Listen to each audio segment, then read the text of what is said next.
Hello, everybody, and welcome to Ask the CEO with Abraham Gatile. Today, I'd like to introduce a very special guest. She is a startup program manager at IBM who is focused on empowering early-stage entrepreneurs to transform their lives through technology and business mentorship.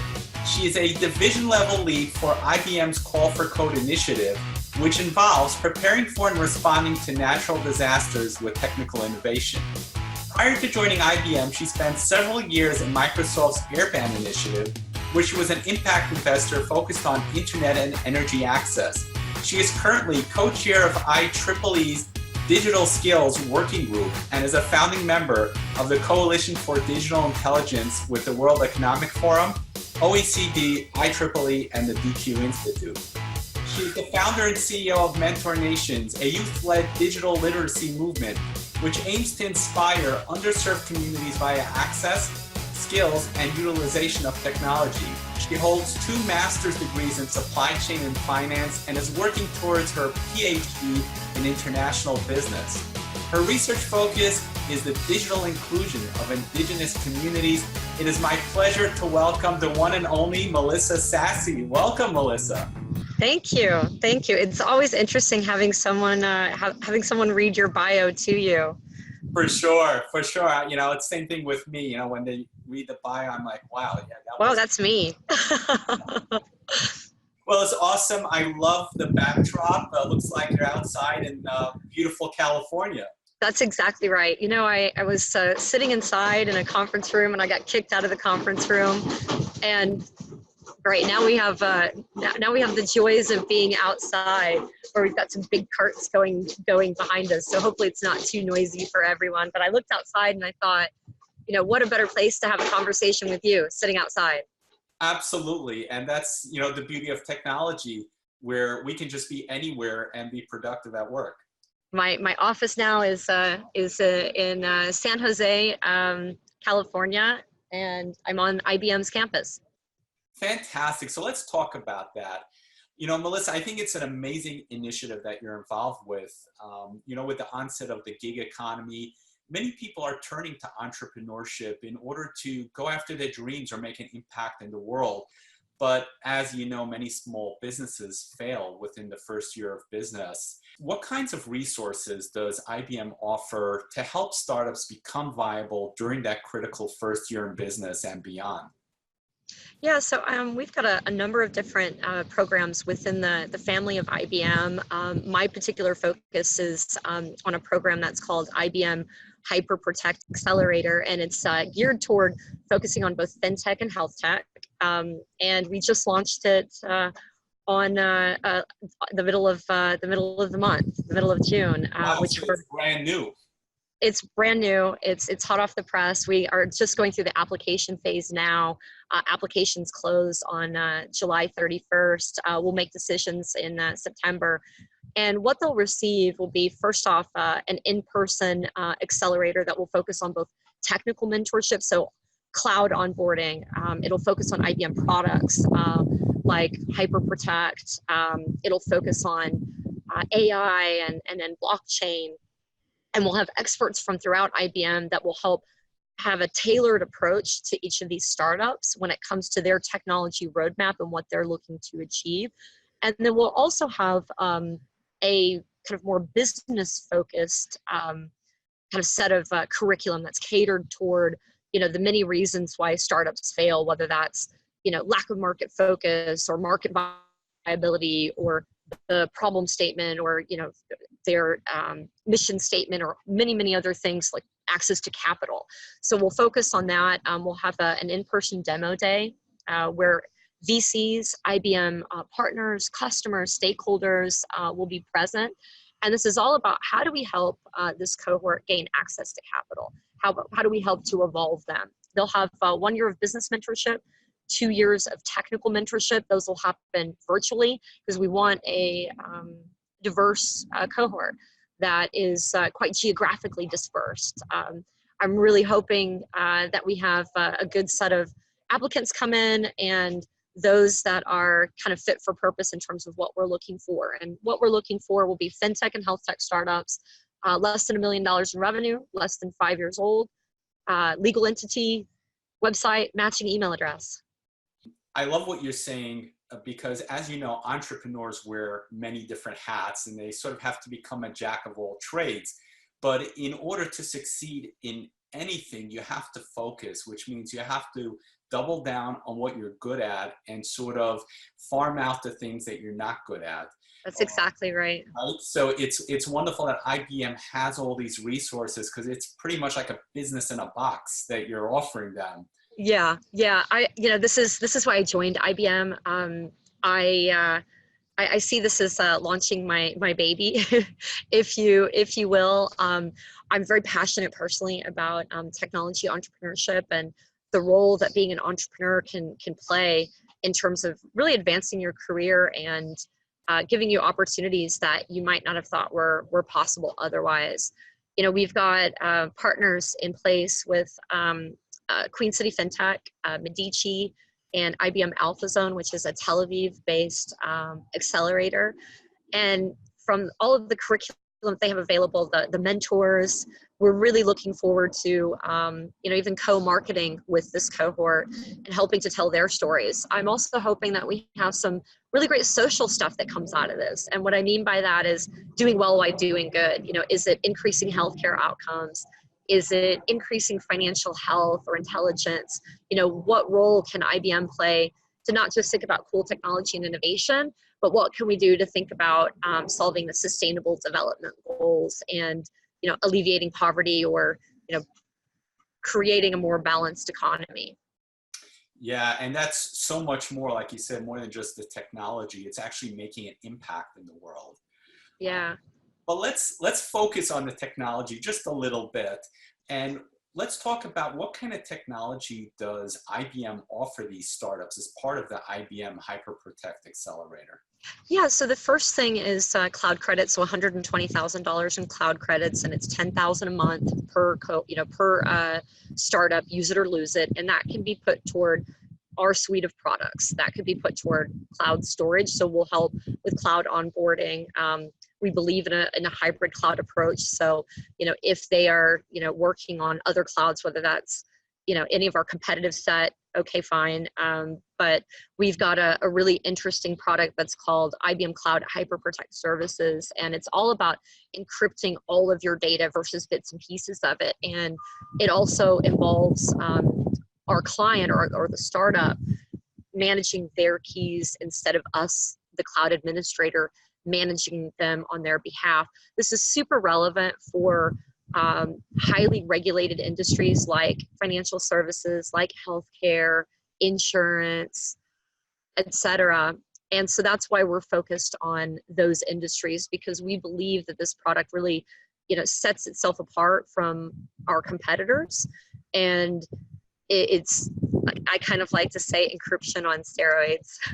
I almost fell out of my chair when I heard you mention that you're giving them $100,000 in credit. $120,000 in credit. Yeah. I mean, it's unbelievable. And if you think about how entrepreneurs run their businesses on a shoestring budget, and all these expenses are what contributes to the stress and pressures that they're under, this is an unbelievable opportunity that you're providing them with.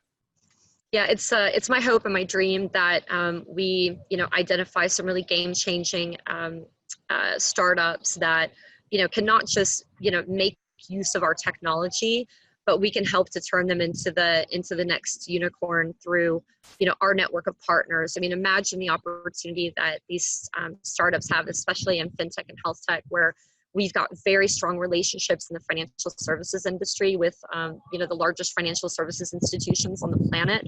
Same thing on the healthcare side of things. So introducing their products and these startups to our customers is all part of the program. Now, you mentioned security and encryption. Can you elaborate a little bit about some of these unique challenges that are specific to FinTech and HealthTech? Yeah, I mean, I would say, gosh, you just have to open up your Twitter feed or your Facebook or whatever social media channels you're on, and we see a data breach here, whether it's on purpose or on accident. It's like, what time of day is it? That's exactly right. There are all these, studies out there that talk about, the average cost of a breach, or, and again, whether that's accidental or on purpose. And we, how many times do you get notifications in your email that, your password has been, stolen, or an accidental blah, blah, blah has been, discovered? Like at least 6 times a year, I get a letter from some company I've never heard of saying how a laptop was stolen with personal information unencrypted on the hard drive, and my personal information happened to be on there. Even though they never got it from me, but they got it through another business that they're partnered with that I did business. Exactly. And so we believe that you shouldn't be managing, data protection through policy. So through a written document that says, do this, don't do that. It should be managed through technology. And Hyper Protect is really that technology. One of the things that's really important to emphasize is that IBM has more resources to handle encryption and security than any startup will for the foreseeable future. And that's why we think the mentorship is really important. And that's why we think the credits are really important. It's kind of like, try it, see how it is. We'll teach you everything that we know will empower you to be as successful as possible, whether that's on the business side or the technical side. But let's hand over the tools that you need to run your business and protect your data. And again, instead of trying to figure out, should I protect this? Should I protect that? Let's protect the whole lot and give you a product that, really encrypts everything. Now, Melissa, thinking about the IBM Hyper Protect Accelerator, I'm sure many businesses out there that are watching this video are thinking, yeah, let's sign up right away. Others might not be so sure. What do you think is holding them back, and what might you say to these ambivalent entrepreneurs? There's a lot of noise out there. There are a lot of programs out there. I'd love to say that we're the only, program on the planet, but there's, lots of different accelerators, there's incubators, corporate programs, there are, technology programs that are, somewhat similar in nature, to ours that have a credit component. They might have a mentorship component. But I think for this particular accelerator, if you're dealing in high levels of personally identifiable information, or PII, this is really a game-changing product and a game-changing opportunity that is quite different than other products on the market. And imagine having a team of resources at your side to, help you through your journey, whether that's onboarding into the cloud, utilization of this product, or even saying, wow, I'd like to check out what you're doing with Watson, or I'd like to check out what you're doing with blockchain, having a named group of individuals. So it's not like a help desk model where you're, a one-to-many kind of engagement. It's one-to-one, and these are real people, real engineers, named mentors for you. And in many cases, that's quite different, from our competitive set. And then I think the other piece too is the longer term mentorship. So it's not like you come in for 12 weeks and then see you later. It's come in for 4 days, do a demo day, and we're going to stick around for a year doing the business mentorship. We're going to stick around for 2 years doing the technical mentorship.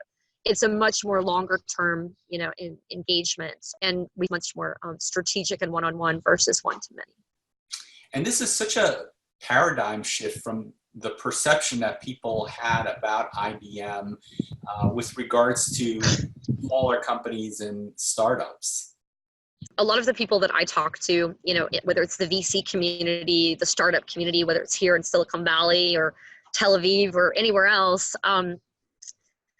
I hear a lot about, well, okay, what is this Linux One product? And isn't that something that's relevant for, an enterprise client, or, a credit card processing, or an airline? How is this relevant to my business? And, we think that there are really interesting opportunities with IBM Cloud Hyper Protect services that, again, sets itself apart. But I think it's also something that's quite relevant for startups. Startups don't have access to a lot of capital, and in some cases, they're might not have access to any. So what are you going to spend your money on? Are you going to spend it on a cloud solution when you've got an opportunity to try something out before you move into a paying customer. For me, I'm just excited that we have this this available for any startups that don't fall into, you know, my category for my particular program. We do have a broader program that's called Startup with IBM, and it essentially gives startups access to similar amount of credits. It's less one-on-one, it's more, you know, online tutorials and information, but any startup can apply as long as you are less than $1 million in revenue, less than 5 years old, working website, legal entity, and matching email address. Yeah, that matching email address, that's it. I can't tell you how many startups I work with that have a Gmail email address. It's true, it's true. And I think it's just one of those perception things that just ups your game a little bit when it comes to, you know, how do you communicate? It's not just about is your product awesome? You know, do you have the right technical roadmap? Did you get your problem statement down? Do you have your business model together?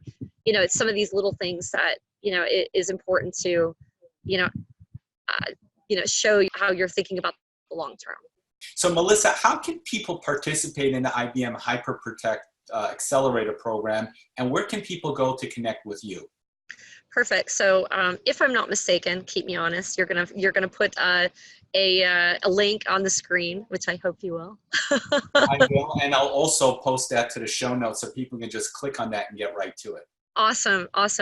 You know how sometimes URLs are a little bit long, and this one's a little bit wordy. So I would say, you know, look on the screen, you know, look on the call notes, click on that link, and it'll take you to a blog post. So it's a blog post that I wrote. Thankfully, I have a great team of editors to help me make it much better than I would be able to do on my own. It takes an army, similar to our partnership model. It's not just about what can IBM do, but how can we work with our partners. And it'll share a little bit more information. There will be a link to learn more about IBM Cloud Hyper Protect services. There will also be a link to the application page. Application page is really straightforward and simple. Key dates to remember: application is already live. We close the application process the end of July. We'll make decisions in September, and then we'll have our in-person cohort that will be in Charlotte, North Carolina in November. And then we'll start the mentorship, the virtual mentorship in December. Wow, that's exciting. I'm looking forward to that. Me too. I've already started reviewing applications. I'm doing it on a week-by-week basis, and we've already got, you know, a couple handfuls of applications in already, which I'm very excited about. Within 24 hours, we already had one handful. So whatever we did at our launch event, we said the right thing, or whatever we did to get it out there. It's I think things are looking interesting, but I'm more concerned with quality over quantity. How do we have the right startups join, and how do we choose an amazing cohort? It's going to be hard, I think. Melissa, do you have any parting words of wisdom that you'd like to share with the audience? Yeah, I think for me, I don't know if this is so much related to the startup program specifically, but, you know, I'll just say something that is kind of in my head right now. You know, I joined to create this program, and, you know, it's been a really interesting and fun journey. And I think that where we've gotten now, as of today, it couldn't have happened without a great team of people, both internally and externally. And I would just, I don't know, ask maybe as my word of wisdom, I don't know, maybe keep me in your thoughts, because I want this to go really well. And I personally want to see it succeed, not, you know, because I want to make sure that I have my job tomorrow, but but I think that it can really change the lives and experiences of early stage startups, and, you know, help them to evolve from an economic perspective. Love that. Melissa, thank you so much for sharing your time and your wisdom. I really enjoyed having you on the show. Thank you.